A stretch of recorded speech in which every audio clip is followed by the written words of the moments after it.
The Prophet did not want any documents circulating other than the words of Allah, including documents attributed to him. So how was Hadith recorded? And what is the history of this documentation? What does Hadith say about Hadith? In Sahih Muslim narrated on the authority of Abu Sa'id al-Khudri, the Prophet said, "Don't write about me, and anything written about me other than in the Quran should be erased." And in the Sunan of al-Tirmidhi, also on the authority of Abu Sa'id al-Khudri, we asked the Prophet's permission to write and he declined. And Ahmad ibn Hanbal in his Musnad narrated from Abu Huraira, when the Prophet heard what they were writing, he became angry and said, "Books other than the Book of God? Praise the Book of God and be faithful to it." Abu Huraira said, "We gathered everything we had written in one pile and set it on fire. Then how do we still have so many hadith and hadith collections?" The thinker Ahmed Amin commented on this in his book, The Dawn of Islam. Some scholars wanted to reconcile the conflicting hadith. They said it was forbidden to write them when the Quran came down for fear that the Quran would be confused with the hadith. As always, these scholars find some kind of justification, even if it is totally baseless. And if this was really the case, that hadith was only forbidden during the revelation of the Quran, then why were the Sahaba and Khulafa Rashidun also against it? If there was no restriction, there would be many hadith books during those times, because people would scurry to record hadith while they were still fresh in people's memories, and not wait for 2 centuries later. There are numerous accounts in history books that suggest that the refusal to write hadith continued after the death of the Prophet, during the reign of the Khulafa Rashidun, weakening the argument that the Prophet changed his mind and permitted the writing of his words beyond the Quran. The first Khalifa Abu Bakr forbade writing the hadith. Aisha, the wife of the Prophet, narrated in Abu Dhabi's The Memorial of the Hadith Masters that Abu Bakr collected 500 hadith of the Prophet, then after one night of torment, he asked her to tell him the hadith she knew and she did, and then he gathered them and burned them. Aisha asked him, "Why did you burn them?"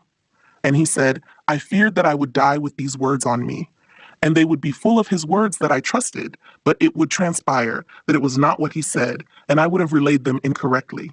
This narrative is verified by Abu Bakr, who has the least narrations of the hadith of all the companions of the Prophet, despite him being the companion that was with him the most. The Khalifa Umar Ibn Khattab was more vehemently opposed to narrating hadith than Abu Bakr. In a bid to restrict this, Ibn al-Khattab consulted with the companions of the Prophet about writing the Sunnah, and the majority of them recommended it. After a month, he said, "If people of the book before you have written books alongside the book of God, they referred to it and neglected the book of God, and by God, I will not let anything rival the book of God." And he abandoned writing the book of Sunnah, but Omar did not leave it at that. He also burnt the books that included hadith. In the restriction of knowledge by Al-Khatib, it said that Umar ibn al-Khattab heard that certain books circulated among the people. He asked people to see these books, so they assumed he wanted to read them, so they bought them to him, and he burnt them. Omar forbid narrators from spreading hadith.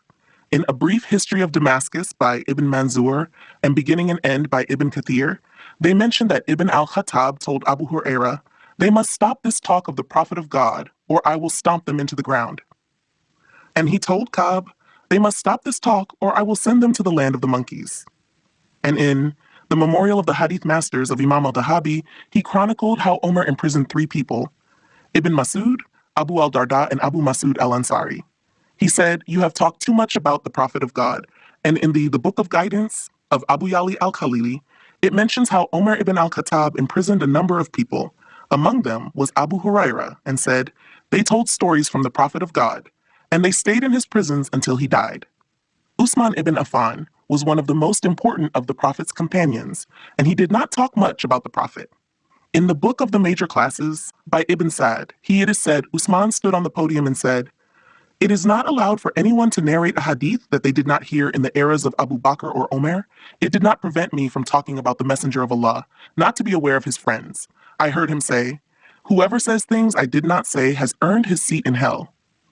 Sheikh Muhammad Abu Raya said in his book, Shedding Light on Muhammadan Sunnah, the Khulafa Rashidun and the close companions and scholars avoided and even feared narratives of the Prophet, meaning that they knew that they could recount what they heard from the Prophet accurately, but refrained from narrating and writing hadith. Muhammad Rashid Reda said of the Sahabis, "They did not want the hadith to become part of religion in the way the Quran was? And had they understood that if the Prophet wanted, that they would have written and gathered everything they had heard from the Prophet and spread it among the people? If the closest companions, Sahabis, of the Prophets related so little from the Prophet, as we have already pointed out, where did all the hadith come from? The companions of the Prophet who talked most about the Prophet by Abu Huraira and Aisha, what was the opinion of each other?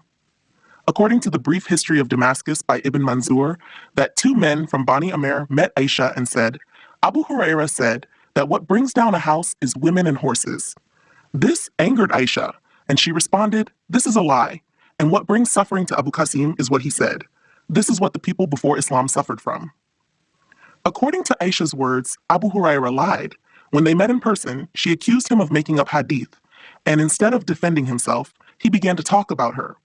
In the book Fath al-Bari, The Explanation of Sahih al-Bukhari by Ibn Hajar al-Asqalani, Aisha said to Abu Huraira, you narrate things about the Prophet that I never heard from him, so he told her, well, your mirror and makeup took you away from him, while nothing took me away from him.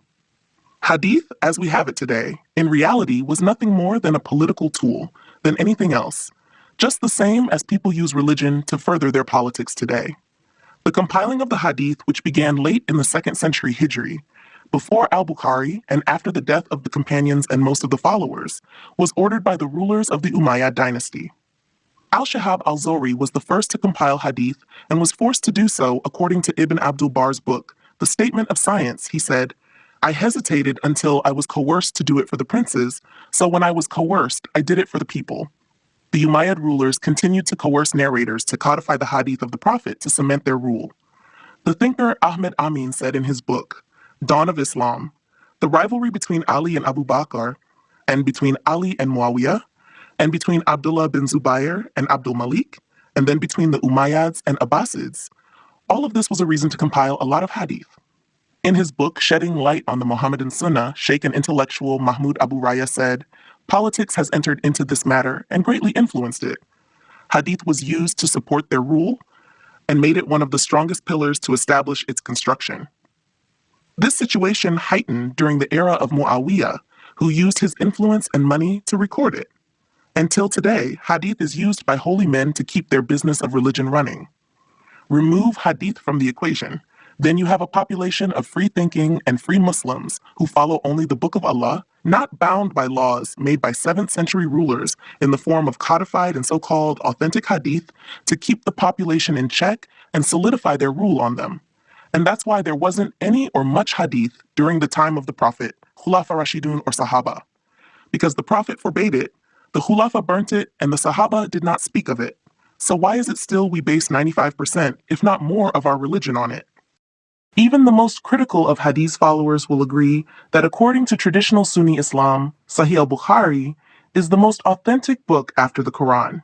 So naturally we should be able to trace Sahih Bukhari back to the person accredited for collecting and compiling this authoritative and definite Hadith compilation, and if not complete copies, at least manuscripts written by Imam Bukhari, right? Well, not really. No copy or manuscript written by Imam Bukhari exists today. Well, that's hardly a problem when Imam Bukhari had hundreds if not thousands of students, and his compilation reached us via numerous mass transmissions by his students, right? But unfortunately, that is not the case either. The farthest we can go back with the Sahih Bukhari is to this one alleged student of Imam Bukhari, Muhammad ibn Yusuf al-Farabri. Why alleged? Because outside of him himself saying that Bukhari had 70,000 students, all have died, and I am the only one who remains, there is very little evidence he actually even was a student of Bukhari. And we actually don't even have copies or manuscripts by Muhammad ibn Yusuf al-Farabri himself, the closest being within 1 to 2 generations after his passing, but scholars claim they follow his transmission line and recension. Anyways, let's put that aside for now. None of this would really be an issue until you start to examine the Sahih Bukhari according to the criteria set by muhaddisin, the hadith scholars, in their hadith sciences. For a hadith to be declared sahih, every narrator in a chain must have been vouched for as thika, meaning trustworthy, of sane mind and good memory. So obviously, people only who know a certain someone can vouch for him or her. If you have never met a person or that person died before you were even born, can you give a personal guarantee that person was thika? And even if you do, what real value does your vouching for him really have? So every narrator in a chain has to be vouched for, and if he isn't, then that hadith, according to hadith sciences, cannot be classified as sahih. So what's the problem here, you ask? The problem is, no one ever really vouched for Muhammad ibn Yusuf al-Farabri in his lifetime. He is an unknown. So any hadith that has a narrator that is unknown, meaning unvouched for, can at best be classified as majhul. A majhul hadith falls under da'if hadith classification, meaning weak hadith. There are even subcategories of majhul hadith, but let's not get too technical here. And since the entire compilation of Sahih Bukhari goes back to this one, unvouched for person Mr. Muhammad ibn Yusuf al-Farabri, meaning the 7,563 narrations contained in all the 9 volumes of Sahih Bukhari are transmitted by this one narrator or majhul, as per Sunni Islam. The most authentic book after the Quran cannot be, with all sincerity according to their own sciences, be labeled as Sahih. So the Sahih is not so Sahih after all. The Hadith followers and scholars realized this, and 242 years after Farabri died, posthumously declared him Thika al-Dahabi in 748 Hijri, and then al-Hajar as late as 852 Hijri. Now this also created another problem with their great book, the Ilm al-Rijal. The scholars had put authored, showing how all the narrators in every chain was Thika with stories and biographies, since Farabri didn't have any. So they made up new rules to cover up such huge gaping holes and discrepancies, or risk losing their most authentic book. So the new rule was posthumous. Tawthiq, meaning endorsement, is allowed if the narrator's work was judged reliable, their students were trustworthy, and there was no real criticism. All arbitrary and open-ended, subjective, vague standards. So in the end, no real copies or manuscripts of the Bukhari exist. All of them are traced back to this one alleged self-proclaimed student of his, al-Farabri, who no one in his lifetime vouched for that he was a trustworthy man. And this is what majority of the traditional Islam is based on today. Majority of what is followed and believed in comes from this one collection, the so-called most authentic book after the Quran, which fails miserably to call itself authentic according to the traditionalists' own sciences and scholars. This is not a new controversy, nor is it limited to a few isolated voices. From the Arab world to the Urdu-speaking scholarly circles and beyond, this discourse is increasingly gaining traction. The purpose of this video is to critically analyze the issues surrounding Sahih al-Bukhari, raise valid questions, and promote transparency without discarding our scholarly tradition. My critique is not rooted in ignorance or malice, but in a sincere desire for intellectual honesty and reform. The growing critique has gained momentum globally. In the Arab world, academic and religious forums alike are revisiting the role and content of Sahih al-Bukhari. Debates on TV shows, YouTube channels, and academic institutions reflect that this is far from a fringe idea. It reflects the level of frustration and disillusionment felt by many when confronted with problematic hadith content. So why raise this issue now? There are 3 main concerns. The near-divine status of Sahih al-Bukhari. Sahih al-Bukhari is often treated as sacrosanct, practically on par with the Quran in the eyes of many Muslims. While people might verbally deny this equivalence, in practice, Bukhari is rarely, if ever, criticized. Even verses of the Quran are sometimes sidelined if they contradict hadith in Bukhari. Problematic hadith content. Some hadith within Sahih al-Bukhari are, quite frankly, blasphemous, irrational, or degrading. Examples include narrations where the Prophet supposedly tried to seduce a woman and was rejected, or that Moses, had a scrotal hernia and chased after a rock that stole his clothes. Other narrations suggest that the Prophet was affected by magic to the point he hallucinated having sexual relations with his wives. There are many much worse examples that cannot be even repeated in polite company. Such narrations are not just questionable, they are deeply offensive to many Muslims and undermine the dignity of our prophets. Transmission integrity. The entire text of Sahih al-Bukhari as we have it today is reliant on one main narrator, Muhammad ibn Yusuf al-Farabri. His manuscript was incomplete, and his students made alterations. Various manuscripts show discrepancies in chapter titles, chains of transmission, the isnads, and even hadith content. Later scholars like Sharafuddin al-Yunini attempted to standardize the text, but even his manuscript is lost. All we have are copies made by others, some of whom were financially incentivized. Even those standardized editions were later found to contain hundreds of errors. We cannot afford to live in a bubble of censorship and denial in an age of information. Our faith is not so fragile that it cannot withstand scrutiny. Why is it that people can critique the Quran in its meaning and wisdom without causing an uproar, but Sahih al-Bukhari is untouchable? Why is reason and the Quran itself sidelined when a hadith in Bukhari contradicts them? Let's look at this person, Farabri, in detail. Is this person, Farabri, reliable? Bukhari had many students, according to Farabri himself. Khatib al-Baghdadi brings a chain quoting Farabri to say there were 70,000 people who transmitted Sahih al-Bukhari from Imam Bukhari, and then he goes on to say, but none of them are alive today except me. There were many others who transmitted, but none of their complete copies exist today, and we have already covered that in part 1. Like Ibrahim ibn Makal, but even his version of Sahih al-Bukhari has only 1,200 hadith out of the over 7,700 in the complete Bukhari. So now we are left with every copy traced back to Farabri. So as per hadith sciences, he has to be vouched for? But why did nobody declare him to be sikha, meaning reliable? This is the question, because he lives in a time where he is rubbing shoulders with some of the great scholars. He's obviously met Bukhari. He's in the time of people like Tirmidhi, Abu Dawood. He's in the time of Abu Hatim, Abu Zura. He's in the time of Nasai. He's in the time of all of these great scholars, and nobody who actually knows him ever vouched for him as reliable. Yes, there have been claims that he has been reliable by many scholars. The question is, when they say he is reliable, who has vouched for him? The earliest that they're going with are people that, first of all, never ever met him, came over 100 years after him. And then secondly, it's very suspect that they even said this because it's not in their books. So it's highly suspect. So to bridge this gaping chasm, the scholars come up with the excuse that just because people transmitted from him, that should make him reliable. Because he had at least one scholar of hadith called Al-Hafiz ibn Sakan, who transmits from him. Therefore, it should be fine. But you see, even Ibn Sakan, who takes Sahih al-Bukhari from Farabri, even he doesn't declare him to be reliable, but the scholars insist that this should make him reliable. Ibn Sakan, by the way, is known for his extreme lenient and relaxed attitude towards hadith and declares people sikha or reliable. And even he hasn't declared Farabri sikha. Even the great scholar Khatib al-Baghdadi said, if a scholar transmits from somebody, that does not mean they are declaring them reliable.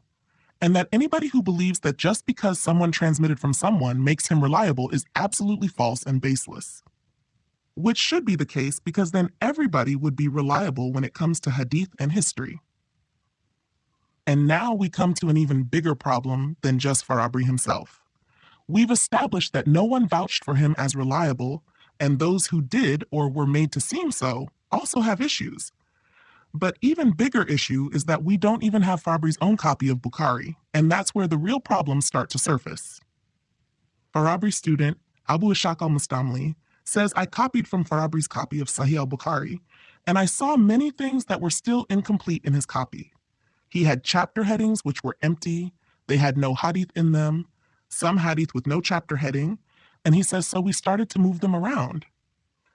And what proves this to be true is, as said by Abu al-Walid al-Baji in Fath al-Bari by Ibn Hajar, that Mustamli's copy, Saraksi's copy, Kushmahin's copy, and Marwazi's copies are all different. So it shows, despite them taking from one book, they all different. But how? And they are not minor differences or mix-ups. Disagreement with names and actual names in the Isnad are missing as well. So Farabri's students did as each of them pleased with his incomplete copy of Bukhari. Then the Mamluk Sultan of Egypt and Syria commissions al-Yunini to standardize the Bukhari. So he does his grand makeover project with massive monetary backing from the Sultan to get it right. Yunini makes huge amendments, and he sits with the grammarian Ibn Malik, and they then make amendments to the Arabic as well. The question is, why were there such big errors even in the Arabic itself in the first place? And then al-Yunini's grand copy also goes missing, And we only have copies from his copy, which then later on are redone again by under the commissioning of Sultan Abdulhamid II of the Ottoman Empire. And even that has several mistakes in it. The point is, can the scholars answer all these things? And the answer is they can't. Let's look at that claim once again, shall we? The claim is that this is the most authentic book on earth for Muslims after the Quran. Well, after having read through all of that, keeping in mind we haven't even touched upon the problem with Imam Bukhari himself, and he was well known for doing tadlis among many other things, it would be absolutely absurd to even think of Bukhari as the most authentic book. Another question, and this might be slightly conspiratorial, that comes to mind is, having gone through so many hands and before so many eyes over so many centuries, how come so many hadiths still being published till this day that make no sense and are just a jumble of words, hadith that have grammatical errors, to hadith that go against the Quran, to hadith that are downright insulting to Allah, Deen, and the Prophets? How come these hadiths haven't been omitted or filtered out in all this time and purposely kept in? The time for blind reverence is over. The time for honest conversation has begun. The not-so-Sahih Sitta, a closer look at Sahih Muslim.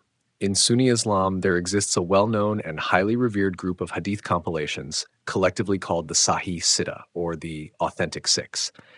These books are regarded by traditional Sunni scholars as the most reliable collections of the sayings, actions, and approvals of the Prophet Muhammad. They are often placed just below the Quran in terms of authority in religious matters. We've already dissected the first book in this list, Sahih Bukhari, and exposed serious concerns about its supposed authenticity. Despite the name Sahih, which means authentic or sound, Sahih Bukhari relies heavily on a single, uncorroborated transmitter, Muhammad ibn Yusuf al-Farabri. He's a figure with no contemporaneous validation, no endorsements from Imam Bukhari himself, and whose reputation only gained traction centuries later through the efforts of later scholars. Now, let's turn our attention to the second so-called Sahih in the collection, Sahih Muslim, often ranked just behind Bukhari in terms of religious authority. It is widely accepted by Sunni Muslims as the third most authentic Islamic text after the Quran and Sahih Bukhari. This compilation was put together by Imam Muslim ibn al-Hajjaj, a Persian scholar from Nishapur, modern-day Iran, who was born in the year 206 AH, nearly 2 centuries after the Prophet passed away. Like Bukhari, he never met any of the Prophet's companions, and just like Bukhari, none of the manuscripts of his work that were actually penned by him have survived to this day, not even a partial copy, not a page, not a paragraph, not even a single sentence. That's right, Sahih Muslim too is a collection with no existing manuscripts or fragments traceable directly to Imam Muslim. Everything we have today comes through intermediary transmitters, and unsurprisingly, this transmission chain has major issues. Here's the real shocker. Just like Sahih Bukhari, Sahih Muslim boils down to a single primary student, Yaqub ibn Sufyan al-Fasawi. He is the main link between Imam Muslim and later generations, yet Imam Muslim himself never endorsed this man. There are no written statements, no personal notes, and no recorded affirmations by Muslim ibn al-Hajjaj vouching for Ibn Sufyan's role as a transmitter of his collection. And for those that don't know what this means in hadith sciences, this means that the person is not thiqa, unvouched for, which makes him not reliable enough to accept hadith from. By the rules of hadith authentication, that alone should have disqualified his version from being taken as authoritative. So who then first vouched for this crucial figure in the chain? It was the famous historian and scholar Shams ad-Din ad-Dahabi. But here's the catch. Al-Dahabi was born nearly 500 years after Ibn Sufyan died. That's half a millennium of silence on this transmitter's authenticity before someone finally said, yes, he's reliable. Think about that. A book considered the second most authentic collection of hadiths in the Sunni tradition is preserved almost entirely through someone the compiler himself never authenticated, and who didn't receive validation until half a millennium later. But it gets worse. Even with Ibn Sufyan, we don't actually possess any surviving copies of Sahih Muslim that were written by him. The earliest full manuscript we have is attributed to a man named Al-Jandi al-Kirimi. That copy is stored today in an Israeli library and dates back to over 400 years after Ibn Sufyan died. and even that attribution is speculative. Scholars assume it's based on Ibn Sufyan's transmission, but no hard evidence proves it. There are a few partial manuscripts that claim to come from other students of Imam Muslim, but none are complete, and the discrepancies among them are far from minor. According to Sunni scholars, the differences are not significant. But when you examine these variations, some of them include missing narrators or incomplete chains of narration, issues that the very science of hadith transmission considers major red flags. In hadith methodology, an incomplete chain can render a narration weak, fabricated, or outright invalid. Now here's where it all starts to get even murkier. Guess who else shows up again in this web of transmission? Yes, it's none other than our familiar friend, Muhammad ibn Yusuf al-Farabri, the same controversial transmitter who is the sole link in the chain of Sahih Bukhari. Miraculously, he's also claimed to have been a student of Imam Muslim. And not just any student, he's said to have transmitted Sahih Muslim with such dedication that his version could have intermingled with Ibn Sufyan's. Let that sink in. The same person who supposedly single-handedly preserved Bukhari's magnum opus despite no contemporary endorsements and highly questionable credibility is also said to have played a major role in transmitting Sahih Muslim. One man, two massive works, no original manuscripts, no corroborating endorsements. And all of this taking place over vast geographical distances between Bukhara and Nishapur, modern-day Uzbekistan and Iran, without any historical record of how he supposedly managed this feat. Did he take weekly flights, ride camels across deserts regularly? Or is this just another conveniently patched narrative constructed centuries later to keep the traditional storyline intact? Even Sunni scholars have had to concoct all sorts of explanations for how Farabri could have been a student of both Bukhari and Muslim. Some suggest he wasn't a direct student, but maybe a student of one of them. Others say he was present in the wider scholarly circles and may have simply overheard their teachings or picked them up indirectly. Yet Farabri himself claimed he was a direct student of Imam Bukhari. And not just any student, but the last surviving one. That alone gave his version of Sahih Bukhari the final stamp of approval. Now apply the same pattern to Sahih Muslim, and you start to see a trend. When you dig even a little below the surface, what appears to be a clean, preserved chain of transmission starts unraveling. The deeper you go, the more these unquestionable hadith collections begin to look like products of historical hearsay rather than reliably documented traditions. And just when you thought it couldn't get any more tangled, here comes another twist. Guess who else is claimed to have transmitted Sahih Muslim? Abu Isa al-Tirmidhi. Yes, the very same Tirmidhi who has his own hadith collection, Jami al-Tirmidhi, which just so happens to be one of the 6 Sahih Sitta. So we now have someone who's simultaneously compiling his own book and allegedly transmitting someone else's authentic compilation. It's a bit like Shakespeare writing Hamlet while also acting as the only surviving scribe of Plato's Republic, except without any original manuscripts, signatures, or verification. You can't help but feel that all of this starts to resemble a scholarly echo chamber, a closed network of names recycling each other's work and boosting each other's reputations, posthumously. It all starts to smell less like authentic preservation of the Prophet's words and more like a posthumous project wrapped in centuries of retroactive legitimization. So where does that leave us? The first two of the so-called Sahih Sitta, Sahih Bukhari and Sahih Muslim, are not as sahih as they've been made out to be. The cracks are visible. The blind faith in their preservation crumbles under the weight of scrutiny. And what's most concerning is that these books form the very foundation of Islamic jurisprudence, theology, and daily practice for hundreds of millions of Muslims. One of the foundational books in Sunni Islam's hadith literature is the Musnad of Ahmad ibn Hanbal, often just called Musnad Ahmad. It is traditionally counted as the third of the Sahih Sitta, the 6 authentic hadith collections that form the backbone of Sunni belief and practice. However, a closer examination of this work raises some important questions about its compilation, transmission, and authenticity. Musnad Ahmad was compiled by the famous 9th century scholar Ahmad ibn Hanbal and contains an enormous collection of hadith, reports of the sayings, actions, and approvals of the Prophet Muhammad.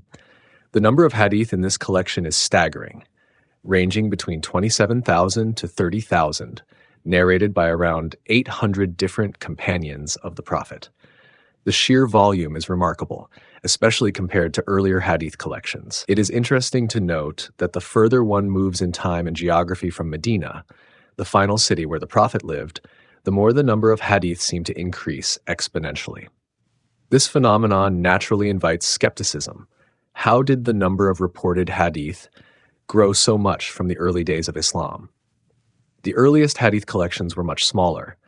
For example, the Sahifa of Hammam ibn Munabi, a student of Abu Huraira, contains only about 138 hadith and dates to roughly 80 to 90 years after the Prophet's passing. Imam Malik's Muwatta, considered the earliest formal hadith compilation, includes around 200 to 250 unique hadith. This means that within a period of fewer than 150 years, the hadith corpus grew from just over 100 to nearly 30,000 in Musnad Ahmad. This massive expansion excludes the hundreds of thousands of hadith memorized by scholars. So the pressing question is, where did all these hadith come from? Ahmad ibn Hanbal regarded his collection with great authority. In the introduction to Musnad Ahmad, he boldly states, "I made this book an imam if people differ about the sunnah of the Messenger of God," essentially declaring his compilation as a definitive reference on the Prophet's sunnah. This declaration, however, came more than 2 centuries after the Prophet's death, raising concerns about the chain of transmission and the authenticity of the material. The transmission history of Musnad Ahmad reveals further complications. Ahmad ibn Hanbal reportedly taught this vast collection to only a handful of close relatives, his sons Abdullah and Salih and 2 nephews, Hanbal ibn Ishaq and Said ibn Mansur.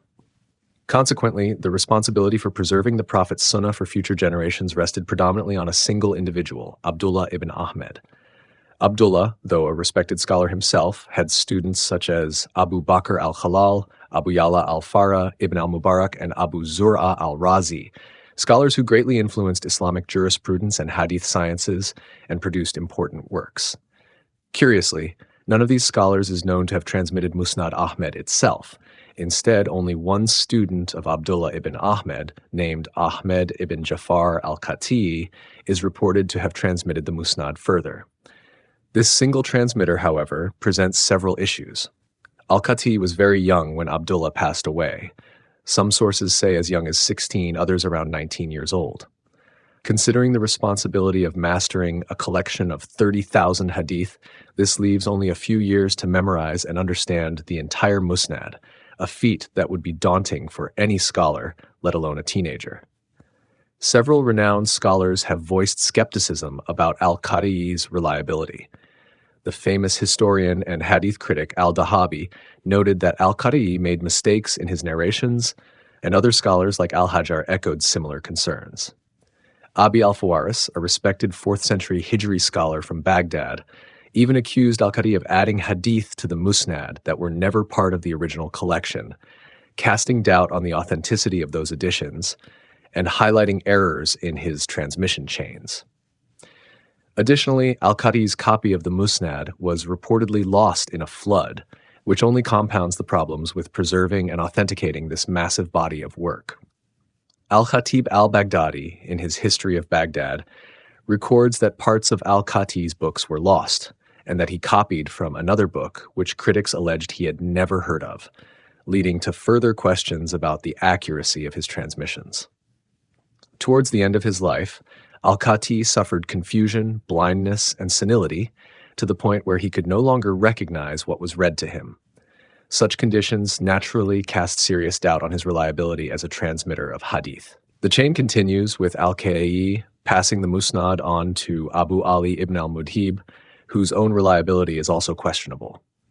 Ibn al-Mudhib has been accused of mixing authentic hadith with weak narrations and sometimes attaching his own name to certain reports without proper verification, which undermines the credibility of those hadith. From him, the chain continues to Abul Qasim Hibatullah. Yet, by the time of Hibatullah's transmission, a vast amount of time had elapsed, 191 years after Ahmad ibn Hanbal's death and 421 years after the Prophet's passing. It is significant that during this long period, there are no known surviving manuscripts or reliable copies from any of these key figures. The earliest surviving physical manuscript of Musnad Ahmad dates from 512 Hijri, around 1118 CE, preserved at the Suleymaniye Library in Istanbul. This means it was written over 500 years after the Prophet died and more than 270 years after Ahmad ibn Hanbal himself. This enormous time gap raises serious questions about the preservation and authenticity of the text. Hadith scholars classify narrations according to the reliability of transmitters and the number of people reporting them. Musnad Ahmad is effectively considered a khabar wahid, a solitary report, since only 3 transmitters are involved in its isnad, chain of transmission. According to classical hadith science, such solitary reports cannot be confidently classified as sahih, authentic, especially when the transmitters have been found to be unreliable or problematic. This critical examination shows that Musnad Ahmad, despite its revered status as part of the Sahih Sitta, faces significant challenges concerning its authenticity. The vast increase in hadith numbers over a short period, the dubious reliability of sole transmitters, the huge temporal gap before the earliest known manuscripts, and scholarly critiques all call into question the unquestioned authenticity of this monumental collection. Far from being a reliable source, Musnad Ahmad exposes the deep flaws and failures of hadith sciences and their so-called rigorous methods. That a collection with such dubious transmission, shady credibility, and massive gaps in its chain could be accepted and labeled sahih, authentic, reveals how these sciences have often failed to protect the integrity of the Prophet's teachings. Instead of strict scrutiny, what we see is a system that has repeatedly allowed weak, fabricated, and questionable narrations to be passed off as sound, fooling generations into unquestioning acceptance. This calls into serious question the entire foundation of hadith authentication and the authority it wields in shaping Islamic belief and practice. These hadith sciences and the collections they have verified should be totally disregarded along with all the books they have authenticated. In the end, there is only one true and unblemished book that every Muslim can rely upon: the Quran. Unlike hadith collections, the Quran has no doubt cast upon its authenticity, no need for complicated isnad chains or invented sciences to prove its validity. It stands clear and preserved by Allah Himself, guiding humanity without error or contradiction. The Quran alone deserves to be the final authority in faith and practice. They told you hadith is the key to Islam, but what if I told you the Quran itself warned Muslims not to follow any hadith outside of it? Shocking, right? Stay with me, because today we are asking the question, if even the most authentic books in Islam are disputed, what does that mean for the faith of over 1 billion Muslims today? Because by the end of this video, you'll see evidence that most people have never even been told about. The reliability of hadith is a subject of heated debate among academic historians. While hadith collections such as Sahih Bukhari and Sahih Muslim are revered in traditional Islam, critics raise significant concerns regarding their authenticity. One major point of contention is the historical gap between the Prophet's lifetime and the compilation of these texts. The most trusted hadith collections were compiled some 200 to 250 years after the Prophet's death, a span which allowed for substantial distortion. Unlike the Quran, which was both written and memorized during Muhammad's life, hadiths remained oral traditions for generations, increasing the error, exaggeration, and fabrication. And here's where it gets even more shocking. During those centuries, politics and power struggles shaped which hadiths survived and which didn't. Political and sectarian factors further complicate the picture. The early centuries of Islam were marked by intense civil conflict from the Umayyads to the Abbasids, and many hadiths were allegedly created to serve political or ideological goals. Competing factions even issued contradictory hadiths to bolster their claims. Legal schools such as the Hanafi and Shafi often cited different hadiths to justify opposing rulings. Even Bukhari and Muslim dismissed hundreds of thousands of narrations as weak or fabricated. And wait until you hear about the isnad system, the famous chain of transmission. Many believe it's flawless. But here's the uncomfortable truth. A perfect chain doesn't mean the story itself is true. Narrators could simply invent chains or borrow someone else's to make their version sound authentic. Imagine how much room that leaves for manipulation. Muslim scholars admitted this. Ibn Adi, D76, wrote in Al-Kamil fi al-Du'afa that some narrators used to steal isnad, attaching their reports to respected teachers for prestige. Then there's another huge problem: contradictions. Hadiths conflict with the Quran, contradict one another, or contain scientifically inaccurate or ethically troubling content. If all Sahih hadiths truly reflect the Prophet's teachings, how do such inconsistencies exist? Another issue lies in the nature of oral transmission. Yes, Arabs of the time were known for their memory, but modern cognitive science proves memory is deeply unreliable. With hundreds of thousands of narrations circulating, perfect recall across generations, it's just not realistic. And here's something most people don't know. Early hadith scholars didn't even agree with each other. One scholar's trustworthy narrator was another scholar's liar. Narrators once respected were later blacklisted. For example, Ibn Hibban graded the narrator Ikrimah, the freedman of Ibn Abbas, as reliable, while Malik ibn Anas considered him a liar. See Tahdhib al-Tahdhib of Ibn Hajar, Volume 7, p. 270. Another case, Muhammad ibn Ishaq, the famous historian of the Sirah, was accepted by some, like al-Shafi, but rejected by others, like Malik, who accused him of being a fabricator. Yahya ibn Ma'in, one of the most important hadith critics, often revised his views on narrators, calling someone trustworthy in one place and weak in another. See Ibn Abd al-Barzami, Vol. 2, p. 947. This shows that reliability wasn't objective. It depended on personal judgment, school loyalties, and regional bias. Think about that. If even the experts back then couldn't agree, how can we act like there's a perfectly preserved, universally accepted collection today? These differences still affect Muslims today. Hanafis were cautious of solitary reports. Malikis preferred the lived practice of Medina, while others leaned heavily on textual hadith. The result? One group's authentic hadith could be another group's rejected claim. Traditionalists spin this as proof of rigorous scholarship, as proof that the foundation itself is shaky. But here's the real turning point of this debate. Does the Quran itself command Muslims to follow hadiths? This is where everything changes. Traditionalists argue yes, citing verses like, "O you who believe, obey Allah and obey the messenger and those in authority among you," Surah Nisa 4:59. Or, "Whatever the messenger gives you, take it, and whatever he forbids you, abstain from it." Surah Al-Hashr 59:7. Sounds convincing, until you realize those verses are quoted selectively. In full context, they're about the Prophet's living authority, not posthumously compiled reports. In fact, the Quran repeatedly warns against following hadith outside itself. These are the verses of Allah which we recite to you in truth. Then in what hadith after Allah and his verses will they believe? Surah Al-Jathiyah 45, verse 6. Then in what hadith after this will they believe? And just to be crystal clear, Allah has sent down the best hadith, a book. The Quran also declares itself complete and fully detailed. Shall I seek a judge other than Allah while it is He who has sent down to you the book explained in detail? An-An'am 6, verse 14. And we have sent down to you the book as clarification for all things. Surah Al-Nahl 689. We have not neglected in the book a thing. Surah Al-An'am 6:38. So here's the big question. If the Quran claims to be fully sufficient, why do Muslims need hadith at all? In sum, the hadith literature is a complex and contested body of texts.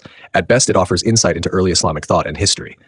But its authenticity and authority remain deeply questionable. And when you weigh it all, the historical gap, political fabrication contradictions, weak transmission, and the Quran's own testimony, the conclusion is hard to escape.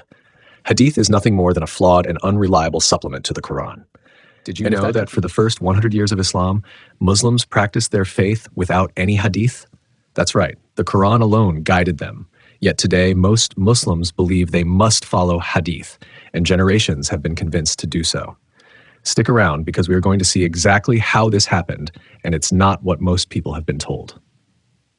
The first piece of the puzzle is politics. After the Prophet's death, rulers needed religious legitimacy. The Umayyads faced rebellion, and the Abbasids later centralized power. They promoted scholars who spread hadith, supporting obedience to rulers, even corrupt ones. Think about it. A ruler saying, "Follow the Prophet's words," suddenly made people obey without question. But that's just the beginning. Next, we'll see how Muslims managed for decades without any written hadith, and why that's shocking to most people today. For nearly 100 years, Muslims lived Islam without any hadith books. The first Khalifa Umar reportedly discouraged writing them down, worried they would overshadow the Quran. The first major collection, Al-Muwatta by Imam Malik, appeared 150 years later. Bukhari and Muslim, over 200 years after the Prophet. Most Muslims today assume hadith was always central, but that's the story that was sold to later generations.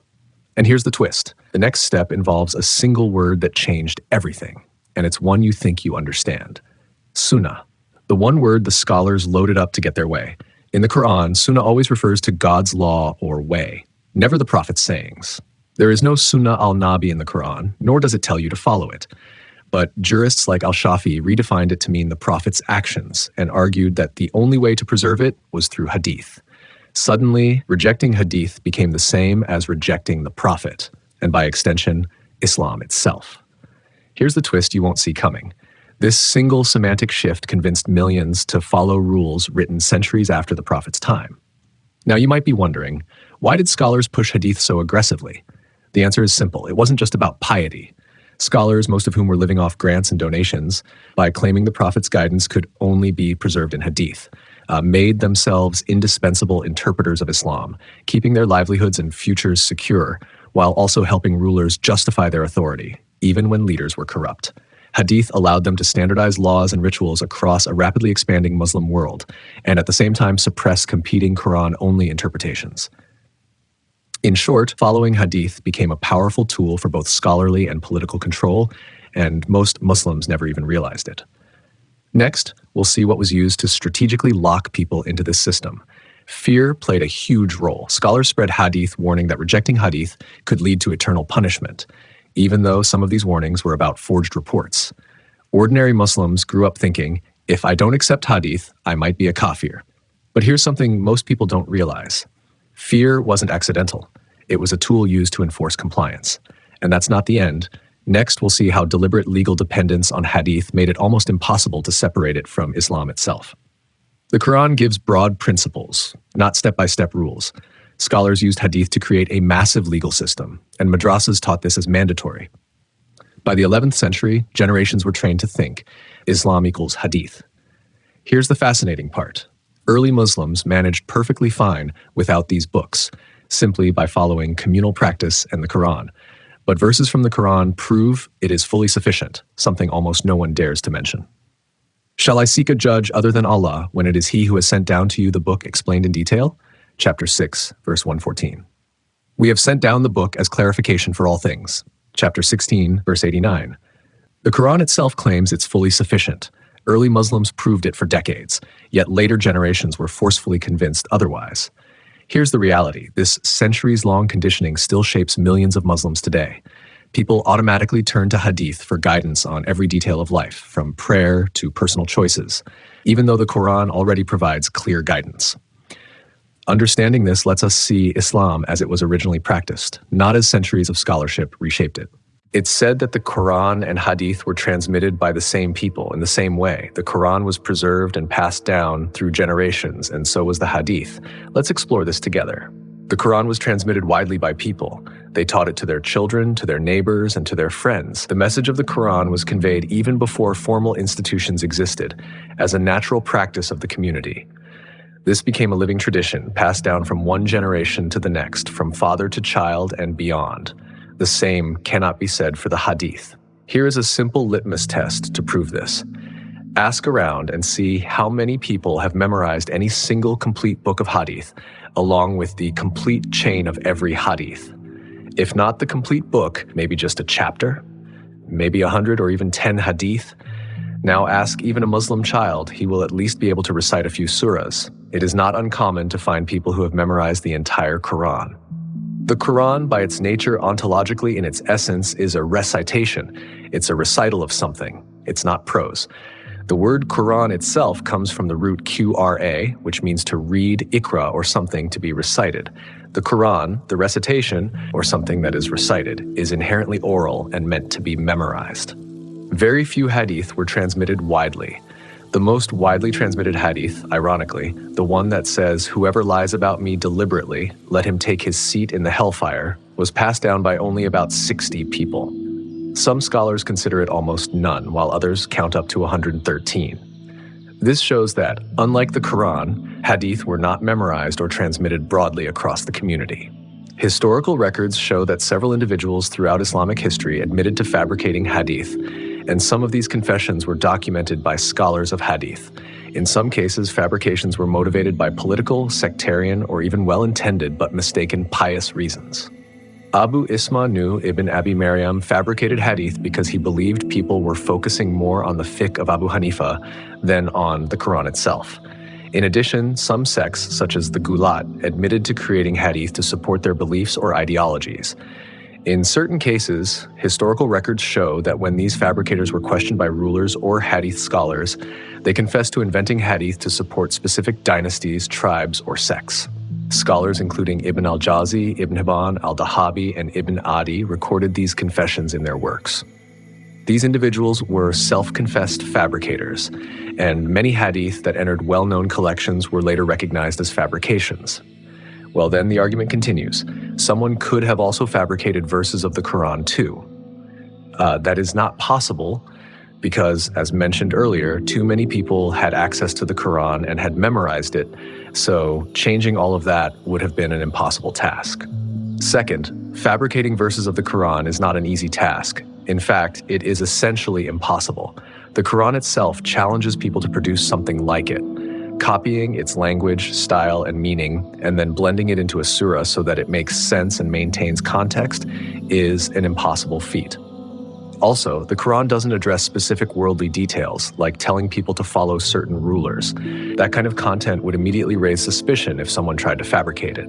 To do that with hadith, however, is very easy. Many hadith have no particular style or context and often start and end abruptly. For example, someone could make up a hadith to promote their own interests, like a vegetable vendor claiming, "The Prophet once said, whoever eats the most vegetables will have his place in Jannah next to me." In fact, there's a famous hadith about eggplant. The Prophet loved to eat eggplant because it cures every disease.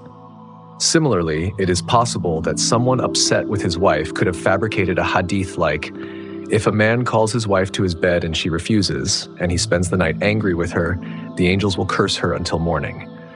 This hadith appears in Bukhari and Muslim, labeled Sahih. It is unfortunate when people try to strong-arm others who question the authenticity of hadith by claiming that criticizing hadith automatically means criticizing the Quran. Using such arguments to defend hadith by dragging the Quran into the discussion is misleading and unfair. To say the Quran was transmitted the same way and by the same people as the hadith is akin to claiming that each verse of the Quran was preserved by only one person, because 95% or more of hadith are khabar wahid, single narrator reports. And then 200 years later, someone gathered the Quran by tracking down 6,236 different people who had memorized the verses through several generations, compiling it into the Mushaf. If you said that the Quran can only be understood through the hadith, that without hadith the Quran cannot be explained. But then we are told, before understanding the Quran, we must first study the Tafsir. And then again, before reading Tafsir, we must first study usul al-Tafsir, the principles behind how Tafsir itself is done. And so, generation after generation, new books and scholars have appeared, each one claiming that the earlier works were too complex, too deep, or too difficult for the common person to understand. But if we keep going in this cycle, studying Tafsir through usul and usul through earlier usul, we will never actually reach the Quran itself. We'll just keep circling endlessly within the commentaries. Let's take one of the most famous tafsirs, Tafsir Ibn Kathir. It's often described as advanced, but in truth, Ibn Kathir didn't introduce something new. He compiled narrations that existed in his time, many taken from earlier sources. His tafsir links each verse to reports and stories found in older works, including hadith books. So it isn't an advanced explanation of the Quran, it's a compilation of previous narrations. Now comes the claim that it's impossible to understand the Quran without hadith, and that hadith were being written down during the Prophet's lifetime, just like the Quran. But where are those hadith? Show them. Everyone agrees that the Quran was being written, memorized, and preserved under the Prophet's supervision. That Quran still exists today. But where is a single hadith book from his lifetime? Where is even one tafsir written by the companions of the Prophet? There are many verses in the Quran that have no hadith explanation at all. For example, in Surah Al-Baqarah, right after the story of the cow, the Quran says, "Then we raised it." But there is no narration explaining this verse. So if every verse supposedly requires hadith for explanation, what about all those verses for which there is no hadith at all? This claim that every verse is interpreted through hadith simply isn't true. If every verse required explanation directly from the Prophet, then no one else would ever have the right to interpret it. In that case, why do mufassirun, the commentators, exist? Why do we have different types of tafsir? Tafsir bil mathur based on narrations, and tafsir bir rai based on reasoning. If the Quran could only be understood through hadith, then hadith would have already clarified everything. There would be no need for tafsir books at all. And the Quran never once says that it must be understood through hadith. Instead, it says, "It is upon us to explain it, and we have made the Quran easy to remember." The Quran never commands believers to interpret it through another book or another source. So how can we make another book like hadith obligatory alongside it? That's a question that deserves honest thought. How do you prove the Quran is the word of Allah? The standard answer? History, mass transmission, tawatur. But what if this entire argument contradicts the Quran itself? Here's what they say. Without history and hadith, you're sawing off the branch you're sitting on. It's a reasonable concern because if you remove history, what's left to prove anything? They claim history is our only chain of custody. It tells us who Muhammad was, how the text was compiled, how it was preserved. Without this framework, they argue, the Quran is just an anonymous book that appeared in the desert. But here's the problem. Where in the entire Quran does Allah tell anyone to verify his message by consulting history books written centuries later? He doesn't. Not once, not even indirectly. Instead, the Quran presents its own challenge. Do they not then consider the Quran carefully? Had it been from other than Allah, they would surely have found therein much discrepancy. The proof is internal. Linguistic perfection, complete structure, zero contradictions. The Quran never says, go ask historians. It says, read me, find a flaw. The moment history becomes the ultimate proof, the argument collapses. Why? Because every religion uses the same method. History isn't proof, it's perspective. Christians point to historical sources for the resurrection. Jews cite their unbroken covenant. Hindus reference the ancient transmission of the Vedas. If history is the standard, how do you objectively say, my history is correct, yours is false? You can't. It becomes a human debate. My chain is better than your chain. That's not divine proof.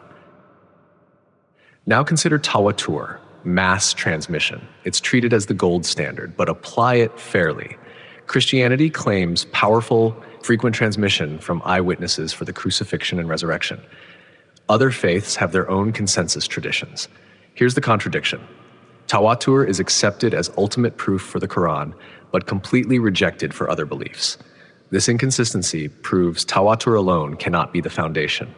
Tawatur can support the Quran, but it cannot prove it. Want to know what's stunning? The Quran identifies this blind reliance on history as the disease of previous nations. When prophets brought clear messages, what was the response? No, we will follow our ancestors, we found our fathers on a path, and we will follow what history taught us. The Quran condemns this. It doesn't say, follow your traditions. It says, follow what Allah has revealed. It constantly challenges, afala takilun, do you not reason? Afala tatadabbarun, do you not reflect? The appeal is to intellect and fitra, not to blind acceptance of narrators. So here's the question. If the Quran doesn't make history its proof and actually criticizes those who do, how can believers adopt that very methodology? The proof of the Quran is the Quran. You don't need a candle at noon to check if the sun is out. The sun's light is its own proof. The Quran claims to be a nur, a light and clear guidance. Its authenticity isn't in a history book. It's embedded in the text itself. What if I told you centuries of hadith research wasn't about authenticating them, but about protecting the illusion of authenticity, no matter what? Research is supposed to investigate sources, study materials, and establish facts to reach new conclusions, or at least confirm previous findings. But the hadith scholars took the opposite approach. They started off with the notion that the hadith are authentic and true. So how do we prove this? They already had their conclusion. They just needed to reverse engineer methodologies, rules, and definitions designed specifically to reach that predetermined conclusion. See, by now they already had made hadith too big to fail, the core structure of their religion. If hadith failed, so did their hadith-based religion, leaving the Quran as the only authority, something they had worked on for centuries to sideline and give hadith the center stage. Here are a few examples of how they did this. Huge chronological gaps. Some narrators could not have met those they narrate from. Scholars compressed or overlapped generations to make the chain appear plausible, breaking the rule that narrators must verifiably meet each other in real time. Unknown and weak narrators. Sahih collections include narrators whose reliability is debated. Scholars included them anyway, bending the rules on verifying narrators. Contradictory reports. Conflicting hadith required harmonization. Scholars reinterpreted or harmonized reports, bending the principle that authentic hadith should stand on their own. Contradictions with the Quran. Many hadith clash with Quranic rulings. Scholars reinterpreted or explained them to preserve hadith, bending consistency rules. Too big to fail effect chains with minor weaknesses were tolerated to preserve the hadith corpus. Weak links retained, bending strict chain verification rules. weak chains allowed through loopholes. Mursal hadiths skip a link between successor and companion, but were still accepted if the narrator was reliable. Partial chains accepted, bending the rule that chains must be fully connected. Fabricated content in circulation. Some widely quoted hadith are actually fabricated and including Hadith al-Qudsi, said to be divine revelation outside the Quran. Scholars sometimes preserve popular but inauthentic narrations, bending the rules against fabrications. Extremely rare hadith accepted as foundational. Despite being transmitted through a single chain, it became a cornerstone. Rarity was overlooked if the narrator was deemed reliable, bending the principle that repeated narration strengthens credibility. Contradictory content forcing reinterpretation. Different reports on key events, Prophet's farewell pilgrimage, were harmonized into a single narrative.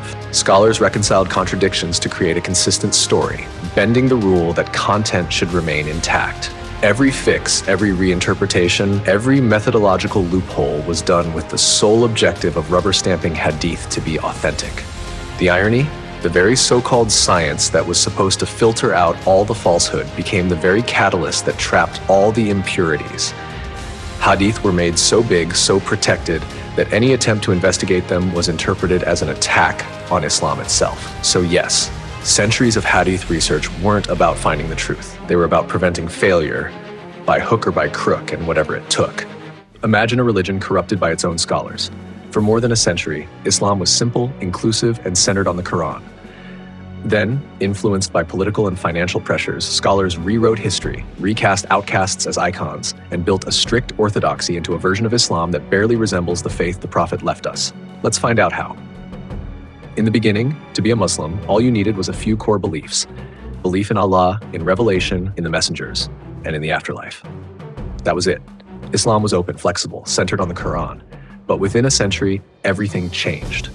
The most prominent scholars, those whose opinions shaped the course of Islam, depended heavily on grants, donations, and patronage from rulers and wealthy benefactors. To show that their patrons' money was well spent, they began raising debates, formalizing doctrines, and creating new concepts, sometimes on issues that hadn't existed before. Ideas like ijma and Sharia emerged, gradually creating a long checklist of required beliefs and practices. Fail to accept even one, and you could be declared outside the fold of Islam. A faith once defined by inclusion and ethics became rigid, exclusionary, and doctrinal. Even minor deviations could get you labeled a heretic. Unfortunately, a practice still common today. This transformation coincided, or you could say was, because of the rise of hadith-based jurisprudence. Early Islam relied on the Quran and reason. But as scholars consolidated authority, hadith, sayings, and actions of the Prophet were elevated to the same level or even above the Quran itself. What had once been optional became mandatory, and suddenly, strict orthodoxy was the standard. Not everyone agreed with this shift. Abu Hanifa, the founder of the Hanafi school, relied on the Quran and analogy more than hadith. Proto-Sunni scholars condemned him. They called him unreliable, weak in hadith, even a heretic. His followers were dismissed, and they even rejoiced on the news of his death. But here's the twist. The Hanafi school spread rapidly. Judges and communities loved its flexibility and similarity to early Islam. It became the most popular legal school. Scholars now faced a dilemma. How do you maintain the narrative of strict hadith orthodoxy when the most influential school is founded by someone they condemned? The answer?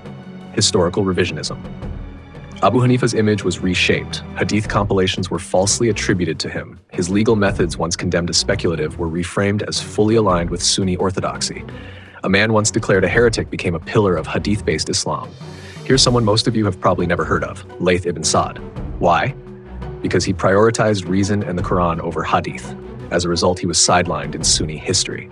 Anas ibn Malik, whose Muwatta contained mostly his own reasoning and reports from companions, was later celebrated as a hadith champion.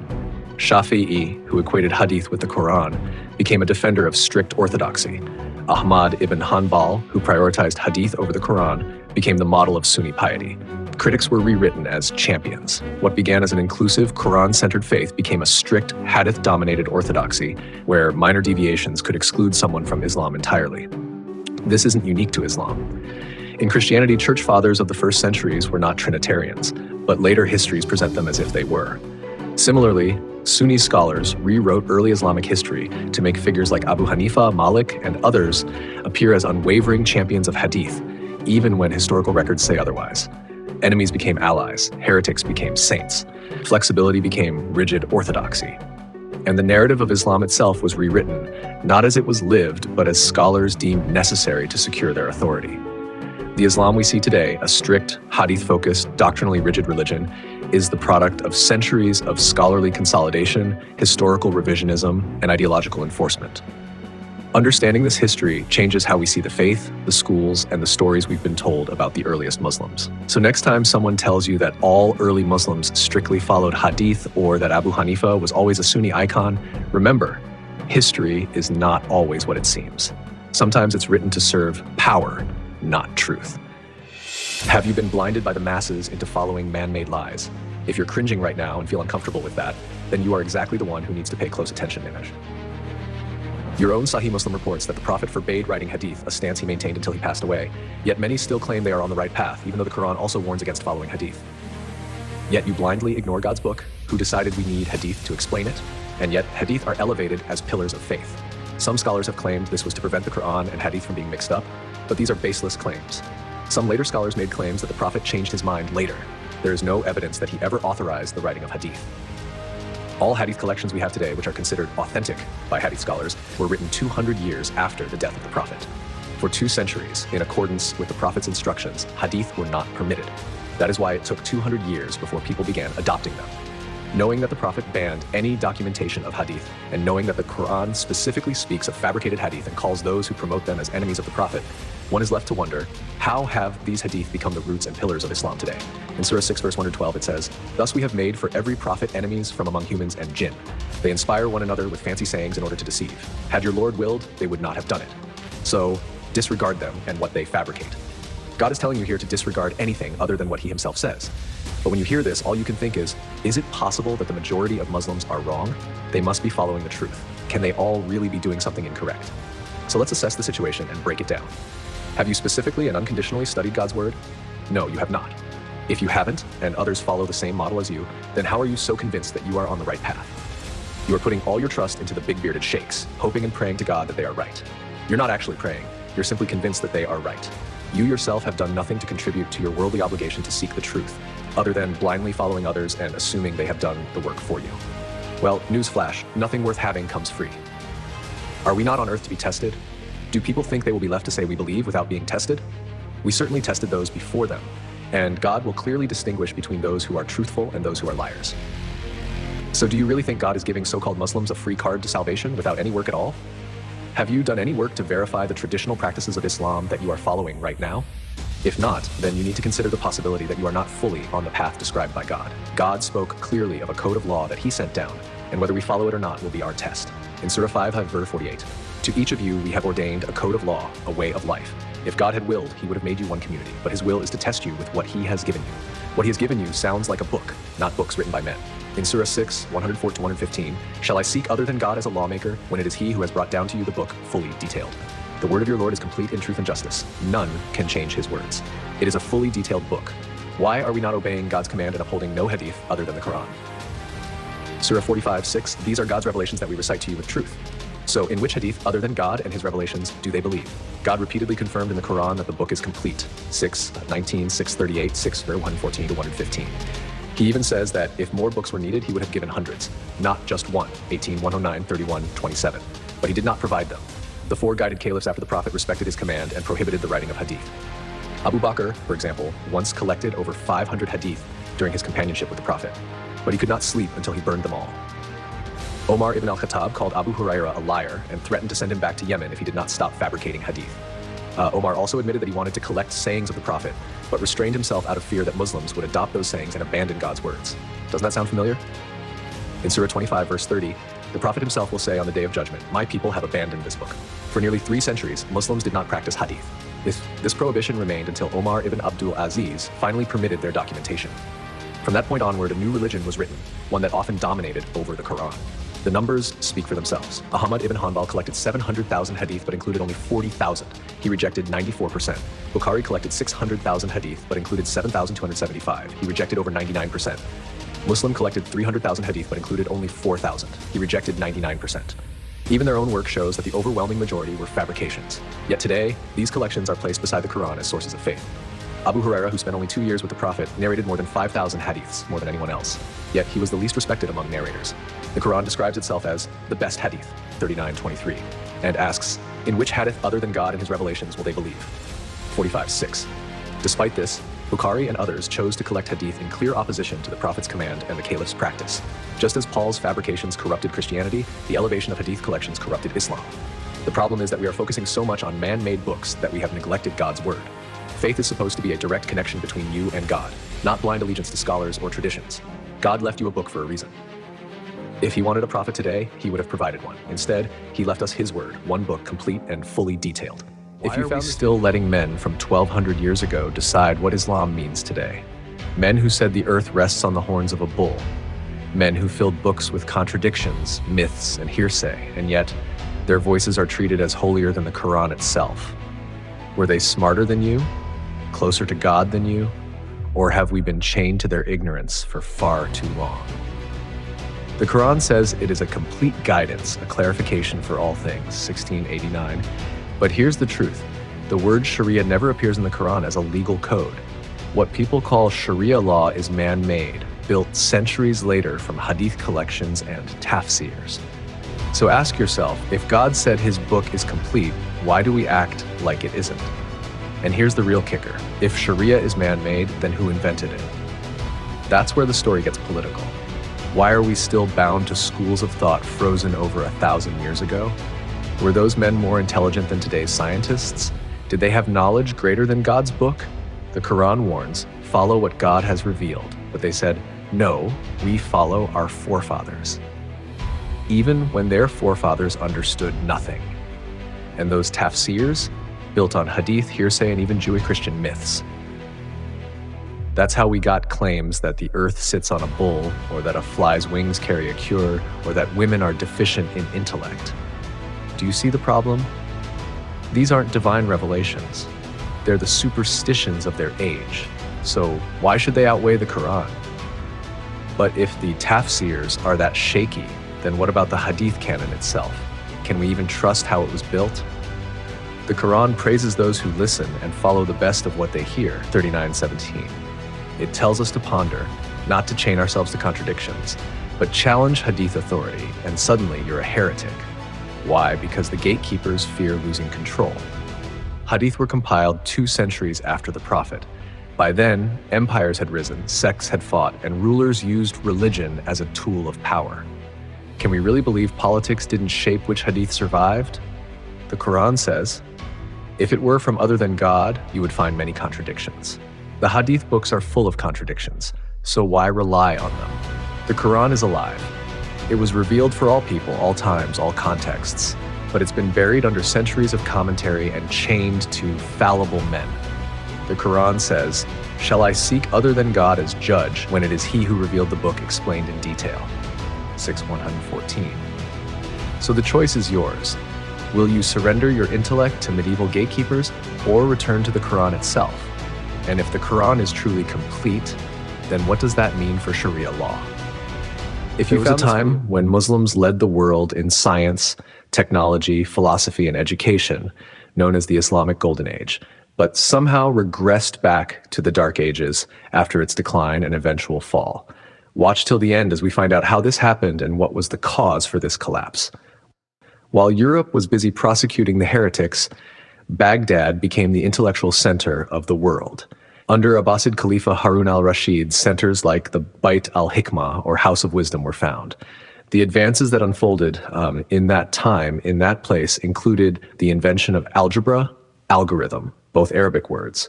2/3 of the stars in the sky that have names have Arabic names. Huge advances, not only in mathematics and astronomy, but engineering, physiology, navigation, and geography. Not only was it determined that the Earth was round, but they were also able to calculate the size of the Earth, the degrees of longitude and latitude of the Earth to amazing accuracy, making some of the most accurate maps of the world at the time. How was this amazing advancement possible? Because they were open to all lines of thought. Jews, Christians, Muslims, even doubters, all sat at the same table and shared ideas. If someone had a theory, someone was going to find holes in it and challenge those theories, which resulted in conversations, ideas, and theories which ratchet up, they keep what works and discard the rest, leading to making rapid discoveries. Then how did it decline from such advancement, deteriorating to authoring works by well-known and established scholars saying that the earth rested on top of a whale, and when the whale shook its head, the earth would experience earthquakes. As late as the 19th century, Indian Imam Ahmad Raza Khan Barelvi, founder of the Sunni Barelvi sect, wrote a whole book called A Fair Success, Refuting Motion of the Earth. The Barelvi sect is still a major Sunni sect in the Indian subcontinent, and its followers are still being taught this till today. Under Khalifa al-Ma'mun, al-Mutasim, and al-Wathiq, the Mutazila ideology was dominant, which emphasized God's oneness and justice, human free will, and the Quran's creation. While known for debating the Quran's creation, their greater impact was in critiquing Hadith. They believed the Prophet forbade writing Hadith beyond the Quran and viewed circulating Hadith as unreliable or fabricated. They distrusted Abu Huraira and criticized scholars who judged Hadith by the isnad rather than the content, rejecting any Hadith that contradicted the Quran. Their Quran-first approach encouraged scientific inquiry, as the Quran did not conflict with science and reason. However, Hadith often clashed with both, limiting its acceptance. For around 200 years after the Prophet's passing, the Quran was the sole source of religious law. Hadith, though circulating, was not considered a legitimate source of law, with no formal effort to document or preserve it. As documented in my first video on this channel, the Prophet forbade it, and the Khulafa burnt it. The earliest written hadith collection is Malik ibn Anas's Al-Muwatta, with 1,720 narrations, out of which only 600 are attributed to the Prophet. At its release, most still saw the Quran as primary source of Islam. Over time, as hadith sciences formalized, Muslims were increasingly pressured to accept hadith, often justified by the Quran's call to obey God and his messenger. This ideology of hadith first, Quran second, really took shape during the Shafi school of thought, founded by al-Shafi'i, who argued that the Quran must be understood through hadith. This practically placed the hadith above the Quran. They also claimed that if a hadith's chain was sound, then the hadith was valid, no matter how absurd its content seemed. After the Shafi school of thought came the Hanbali, founded by Ahmad ibn Hanbal and built on al-Shafi'i's approach, insisting hadith should override the Quran if authentic. They taught that hadith outweighs reason, as the Prophet was infallible. Hanbalis focused solely on isnad reliability, holding that a sound chain guaranteed a sound hadith, and even a flawed hadith was preferable to a scholar's opinion. Eventually, this ideology became predominant and was eventually adopted by the 10th Abbasid Khalifa, al-Mutawakkil, who openly endorsed hadith over Quran. His reign marked the formal endorsement of Sunni orthodoxy over rationalist or philosophical interpretations. This included giving greater authority to hadith scholars and scholars of fiqh. Motivated by political consolidation rather than theological, his support for the Ahl al-Hadith strengthened his legitimacy among the masses and clerical establishment, while curbing the influence of rationalist elites who could challenge his authority, reducing factionalism and promoting a unifying ideology. Thus, sacrificing the deen of Allah from the Quran for a man-made version of Islam of the Hadiths for political gains. Al-Mutawakkil and his successors violently persecuted any Muslims and non-Muslims they deemed unorthodox to their Sunni ideology. This included the top scholars of the House of Wisdom. For instance, Al-Kindi, the great philosopher and mathematician, was beaten and his library was temporarily confiscated and died, a lonely man in Baghdad, during the reign of Al-Mu'tamid. Eventually, whatever was left over of this golden era ended with the Mongol invasion of Baghdad. But Islamic civilization and culture did rise again several times later. However, this time around, science and engineering discoveries were not a part of it, because by now, hadith and strict adherence to it had been codified. Open reasoning, conversation, and free thought were frowned upon, and doubters had no place in society. This shift in ideology pushed the Muslims from the most advanced, forward-thinking group of people back into the Dark Ages. As the Western world was having a reformist movement and getting free from its orthodoxy and experiencing a renaissance, the Muslim civilization was heading in the opposite direction, and unfortunately haven't recovered since, and we are still stuck in this rut until today. Everyone knows Umar Ibn Khattab for his justice and leadership, But few know about the one rule he enforced across the Muslim empire, a rule he believed was necessary to protect Islam itself. It didn't survive. It was sidelined, overruled, and eventually discarded into the shadows of history to be forgotten. This isn't about division or sects. It's about a vision that existed, was enforced across an empire, and then was erased. The era after the Prophet Muhammad's passing was one of rapid change. After all, the Prophet was the most important and well-known figure of the time, so naturally, people spoke about him constantly. They shared stories of what they saw and heard, eyewitness accounts, how he behaved, what he wore, what he liked, what he disliked, down to the smallest details. These conversations were natural social interactions, not intended to become religious doctrines centuries later. Umar understood this clearly.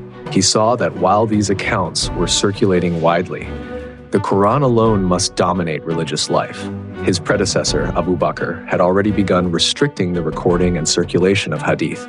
Abu Bakr famously collected many written hadiths and set them on fire, declaring that the Quran alone should guide the community. The lack of any major compilation from the Sahaba and Tabi'un shows that they made no effort to preserve the hadith, focusing entirely on the Quran. Umar built on this principle, taking it even further.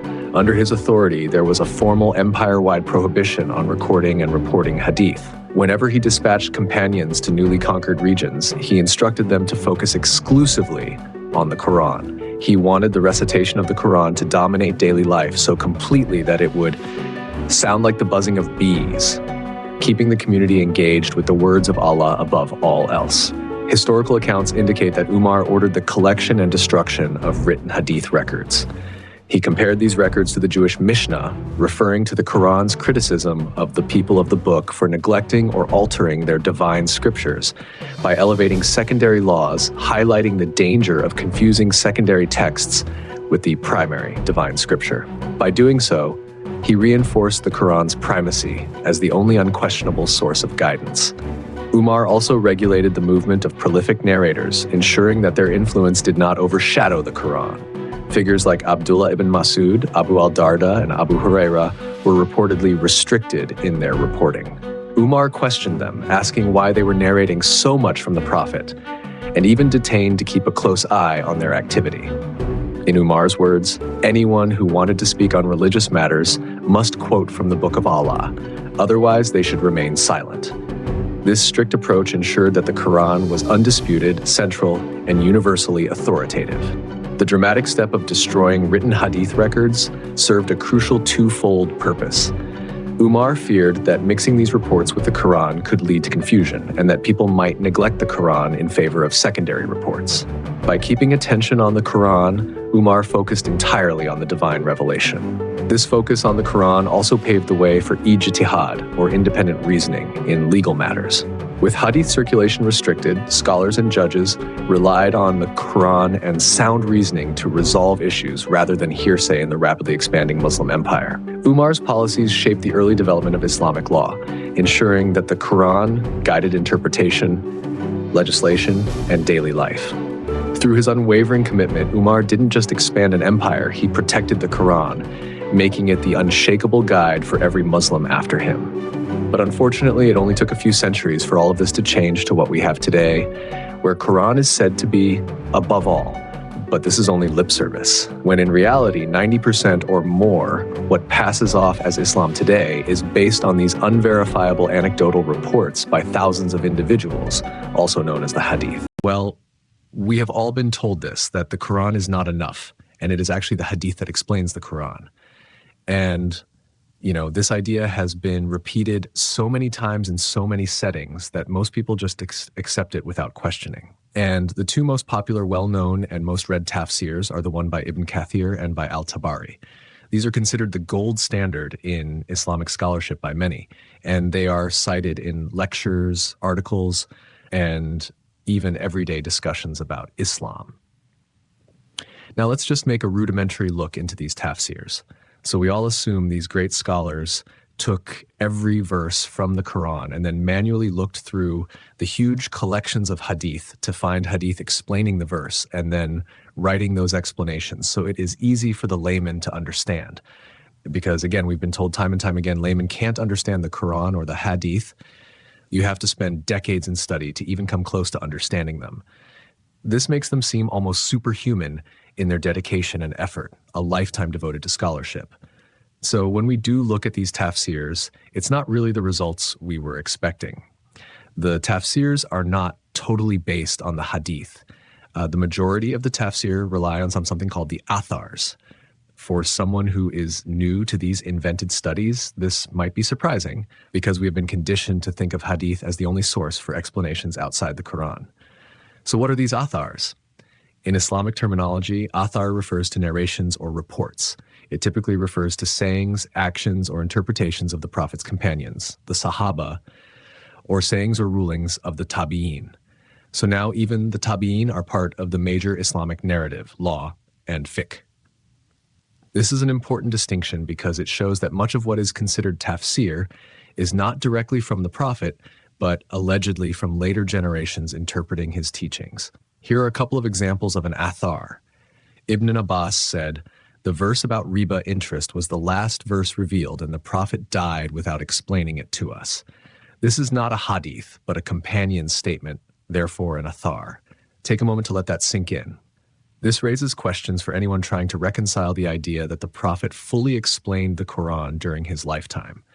Ali ibn Abi Talib reportedly said, "If religion were based on opinion, wiping the bottom of the sock would be more logical than the top." So Allah's deen is not logical and we are to just blindly follow it? Quite contrary to what the Quran says. And where can we find these athars? Many athars can be found in hadith books, but not always in the most famous ones like Sahih Bukhari or Sahih Muslim. Instead, athars are typically found in surprise, tafsir books like the ones by Ibn Kathir and Al-Tabari, and other books like Musannaf of Ibn Abi Shayba, Musannaf of Abd al-Razak, and Sunan al-Darimi, which contain thousands upon thousands of athars.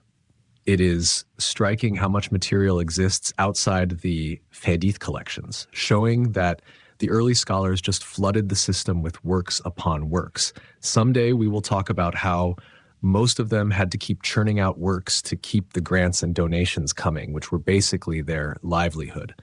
And then we even have a more complicated and messed up system of authentication than the hadith isnad system, which adds several more layers on top of it. The complexity of these systems makes one's head spin so that authenticity can be reversed engineered into them, yet they form the basis for much of what is taught as tafsir. Now back to the tafsirs. So let's see how much extra on top of extra material is used in them. Surely must be just a sparse sprinkling. Tafsir by Ibn Kathir, up to 40% of it is made of athars. Tafsir al-Tabari, up to 70% of it is made up of athars. The rest consists of hadith, linguistic, thematic interpretation and explanation, which here means author's own opinion, fiqh discussion, which basically means people's opinion, and Israeliyat, which are basically Jewish Christian stories and traditions. So in reality, these great tafsirs where the hadith is explaining the Quran is mostly just a hodgepodge of everything and anything. The idealized notion that these works are purely grounded in the Prophet's explanations is at best a false and simplified narrative. And if they say the Prophet explained the Quran to us, then where is the tafsir by the Prophet Muhammad? And if we have his tafsir, then why do we need tafsirs by the likes of Ibn Kathir, Al-Tabari, and Jalalain? It makes one wonder about the necessity of these later commentaries when the Quran itself is claimed to be fully detailed and self-explanatory. So instead of wasting our time and energy on explanations based on unverifiable anecdotal reports, opinions, stories, and traditions, why not stick to the word of Allah?